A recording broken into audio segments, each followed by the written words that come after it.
Hi, my name is Jeff Olson, and welcome to the abridged version of The Slight Edge. It's really an honor to have an opportunity to talk to you before you listen to the reading of The Slight Edge. This is something that's been a labor of love for myself, and it comes from a lot of experiences I've had in my life. I've been very fortunate in life as I've worked for different companies, built different companies, been the CEO of a company, built large direct sales companies. Through those experiences, I've seen a lot of things that work, and I've seen a lot of things that don't work. And what I've done through time has always kind of been a student of what makes that happen, and that really is the product that created the book, The Slight Edge. What I'd like to do now is give you some insights to The Slight Edge, how I see it, but more importantly, right now I'd like to just describe how it came about. I think if you kind of have that frame of reference as you go through the reading of The Slight Edge, you'll have the insights and the awareness and the kind of the framework to understand what we're trying to do to make The Slight Edge work for you.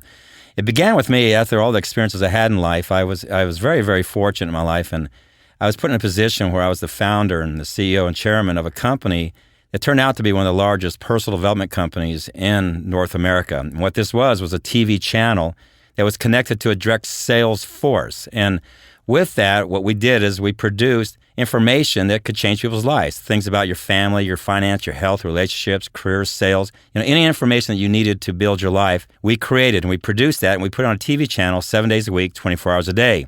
At the other end, we had a direct sales force. And these are people I called the choir, people who really believed in personal development. We connected the two to create a company that would take information to people. And so that was our goal. Through this process, two things I learned about information. It was very interesting. I started sitting back, and here we are, the biggest producers of personal development information. We could put it in somebody's house 7 days a week, 24 hours a day. So in essence, we had really maximized the ability to take information using technology and to get it into people's homes. So there's a simple question. Think about this. If information and technology was the answer, would you not agree all the problems we have would be fixed right now? Matter of fact, there's more information today available than there's ever been. There's more technology to get that information to people than there's ever been. So if information and technology was the answer, there would be no problems. There would be no financial problems. There would be no relationship problems. There would not be any health problems. But that's not the case. The fact is, from a health standpoint, obesity has grown 3 or 4-fold in just the last 20 years. Finances are worse now than they've ever been. We're saving less money today as a society than we've ever have.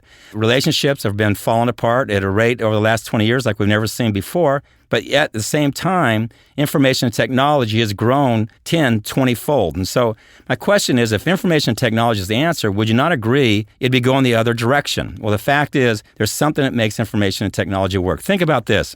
If information and technology was the answer, what I'd do is I'd walk up to, say, an alcoholic. I give that alcoholic Alcoholics Anonymous CD. I say, congratulations, you're no longer an alcoholic. Because what I did is I took information and I gave it to him through technology. But if that was the answer, he would be fixed, right? Well, that's not the answer. What makes information work is that when you put it in the proper environment and associations. What makes Alcoholics Anonymous works is not because you just give them the information and technology. You have to have that expands it for them, but you have to change their environment and associations. So that was my first goal. The first thing I learned in building that company is it wasn't just good enough to get information in people's hands. It wasn't just good enough to use technology to expand people's awareness. You had to put people in the proper environment and proper associations to make it work. So that was number one. And that was really the beginning of my thought process for The Slight Edge. After that, the other thing I learned, and this is very, very interesting, here we were with all this information technology, driving it into people's minds, put them in the proper environment associations to absorb that information. But again, I'd watch these people, the sales force, people who were believers, or again, what I called the choir. What I saw is for many, many, many of them, actually most of them, it still didn't work. Because what they didn't have, in my opinion, was a processor. And that was really where The Slight Edge came from. They did not have the ability to take that information, even in the proper environment associations, and process the information in a way to make it work. Because here was the problem. Everybody talking to them was talking to them from a quantum leap standpoint. What I mean by that, they're trying to show them the fastest way to solve the problem. And that makes sense, because if you want to sell something, if you want to sell a book or a tape or a seminar, what are you going to tell people? We're going to show you the slow way to success? No, you're not going to do that. You're going to tell them we got the answer with a quantum leap answer. And really what it does is it violates the natural harmony of how life works. When you think about it, there is a natural harmony in everything, how it works. You plant your seeds, then you cultivate, and then you harvest. The sad thing is what everybody's doing is trying to tell you, you plant your seeds and then you cultivate. What the book The Slight Edge is all about is, yes, you have to plant your seeds, and yes, there will be a harvest, but there is a cultivating process, and that anybody can do it, and their quantum leap is not the answer. The answer is doing the easy things, the simple little things, and doing them consistently over a period of time, over a long enough period of time to make it work for you. And here's what I found out, and this was an interesting thing I learned from a gentleman named Jim Rohn, and I reflect off Jim Rohn a lot in the book The Slight Edge. He said there's, everything to be successful in life is easy to do. He also said that it's easy not to do. And I found that very interesting. If it's easy to be successful, why are most people not successful? Because it's easy not to be successful. What he talked about is all the time you have decisions you have to make. And what successful people do is they make the simple little decisions, the simple little disciplines, make those decisions consistently over a long enough period of time, so literally the compounded effect kicks in. What most people do, though, is they make the simple error in judgments. They take those decisions, things that they can do that are easy for them to do, but they make that simple decision not to do it because they believe it doesn't matter at that moment in time. And that's what the book The Slight Edge is all about, is that your decisions do matter. Every decision you make every single day does matter. Every decision does compound either up or down. Every decision is either going to take you to success or it's going to take you to failure. And it's happening every single second of the day. And so that's what the book The Slight Edge is all about. You see, what I have found through my experiences and observations is that most people live what I call an action-oriented life. And that's good. You got to be in action. You got to be in movement to be successful. Everything that's directed at you, all advertisements are about action. All books and tapes that you read or listen to are about action. But the truth is, if it's just action-oriented, what we do is we tell you how to be successful. We just tell you how to be healthy. We just tell you how to have relationships. We tell you how to have financial independence, and it would happen. But there's two things that have to happen before the actions work for you. And this is very, very important. And again, this is the foundation to the Slight Edge. And what I mean by that, to be successful, you have to have good philosophies, first of all. Philosophies is everything you know. It's everything you know, how you hold it, how it affects how you think, and how it affects what you do. Your philosophies will turn into your attitude. If you have good philosophies, you'll have a good attitude. Your attitude then direct your actions. Now we're at actions. If you have a good attitude, you have good actions. Good actions turn into good results, and good results turn into a good lifestyle.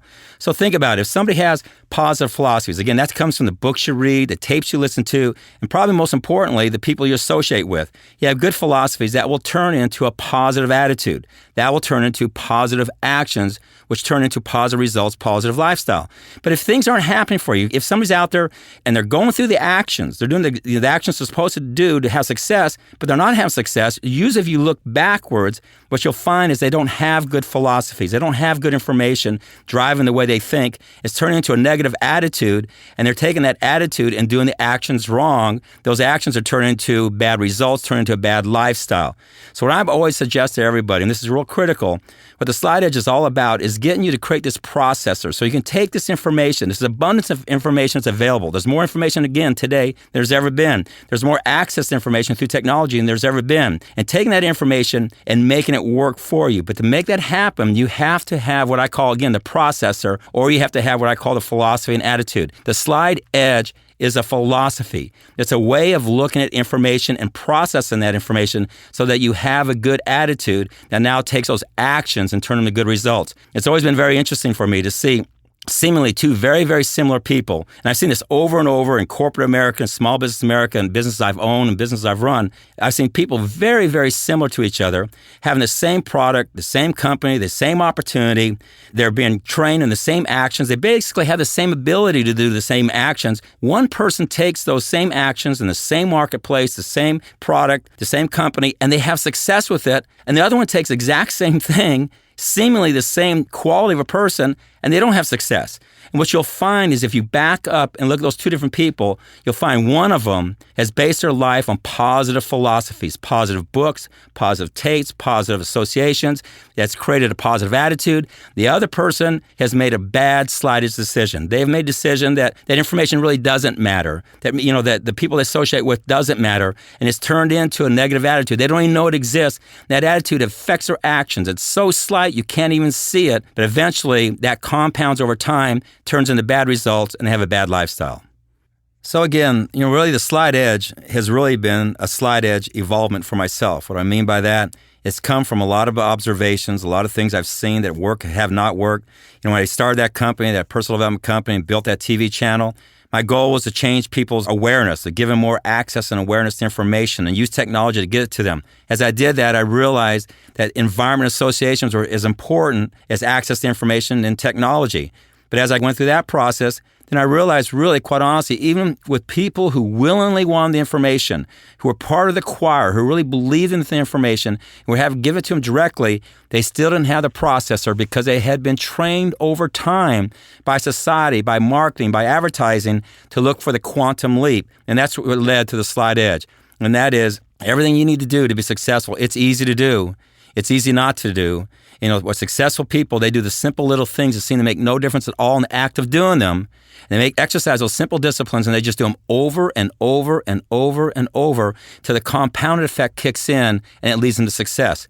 What unsuccessful people do is they make that simple error in judgment. They think it doesn't matter when they make that decision. They think it doesn't matter when they don't do something that day that they should do. Now, what they don't realize is that simple error in judgment, compounded over time, does make a difference and can take you in the wrong direction. So that's what the book's all about. It's about actions. It's about the processor. It's about the slightest decision, that every decision you make every single day does matter. You know, as I talk about these decisions you have to make, you know, one of the foundations for making good decisions is having good knowledge. You know, here's what I found in everything that we all go through. You know, everything that you become successful in or not successful in, at one point in time, you have to start. You have to start the process. And what I found is when anytime you're starting something, that's really when you're your lowest level of knowledge, and your highest level of anxiety. And the goal is to move your knowledge up, your anxiety down. You know, just think about any time you've gone to work for somebody. Those first 90 days, you're kind of in the fog, you're in the clouds because your knowledge is low. And as your knowledge goes up, your anxiety comes down. And here's what I found. There's a simple 4-step process for increasing your knowledge and reducing your anxiety. And why this is important to Slide Edge is because the Slide Edge is about making decisions. And when you make decisions, it's about making good decisions. Good decisions affects your knowledge. Bad decisions affects your knowledge also. And the question you have to ask yourself, do you want to have good knowledge growing or do you want to have bad knowledge? You know, your knowledge can grow. If it's bad knowledge, it's not going to really relieve your anxiety. It's going to create more anxiety. So you have to have, again, another processor, something in your brain that's teaching you all the time how to grow your knowledge. And so I've gone through a 4-step process. The first one is what I call learned knowledge. It's pretty obvious. You need to learn about whatever you're trying to do. You know, you need to read the books. You need to listen to the tapes. You need to talk to the people. You need to learn the information. That's kind of an obvious one, but we have to go through learned knowledge. Now, learned knowledge leads to probably one of the most difficult ones, and that is activity knowledge. That is doing the activity. You know, in this book, I'll reference a great philosopher. His name was Emerson. Emerson said something I've always thought was great. He said, do the thing, you'll have the power. He didn't say, I'm going to give you the power to go do the thing. He said, do the thing. He said, what he's meaning is you learn in the activity. Do the thing, and you have the power. What most people want to do is, you give me the power, and I'll go do the thing. Or in essence, you tell me what exactly to do, and I'll go do it. Well, you know, Watson, the founder of IBM, he said the key to success is to double your rate of failure. Literally, you have to fail your way to the top. But what most people do is they sit there, they go through learned knowledge. I've seen this so many times. And then all of a sudden, they don't transfer learned knowledge to activity knowledge because they live in fear. Matter of fact, later on in this book, when you're listening to the reading, there's going to be a story about the funeral. And it's a very great story. I really want you to pay attention when it comes up because it talks about how we live in our comfort zone and how we worry about what other people think. And the story was something that changed my life many, many, many years ago. And what it did is it allowed me to take my learned knowledge and turn it into activity and quit fearing rejection, quit fearing failure. Because if you do that, you'll never get going. And so learned knowledge, number one, you have to have that, but then eventually you have to turn it into activity knowledge. And here's the thing, it's interesting, these work hand in hand with each other. You learn something, then you go out and do the activity, then you go back and learn again, then you go back and do the activity. It's kind of like learn knowledge, activity knowledge, learn knowledge, activity knowledge, and you kind of step your way up the ladder. You can't just go from the bottom to the top in knowledge just by learning. You just can't study. And you can't just go to the top by just doing the activity. You can't just do the activity and not have the knowledge. And so it's learn knowledge, activity knowledge, back to learn knowledge, back to activity knowledge. And it's always been very interesting. I can take a book and read a book, and I can put it on my shelf. I can come back and read that exact same book a year later, and it's as if somebody snuck into my place, rewrote the book, because what's happened to me is I've gone out in life's experience has affected me, the activities I've gone through, so that I go back and reference the same book I read a year ago, it's different. So I'm stepping up the ladder. I can take the exact same book and go from learn knowledge to activity, go back to that same book, learn knowledge, and I go back to a higher activity. So learn knowledge and activity knowledge work hand in hand. And what that leads to, and this is very, very important for being successful, is modeling knowledge.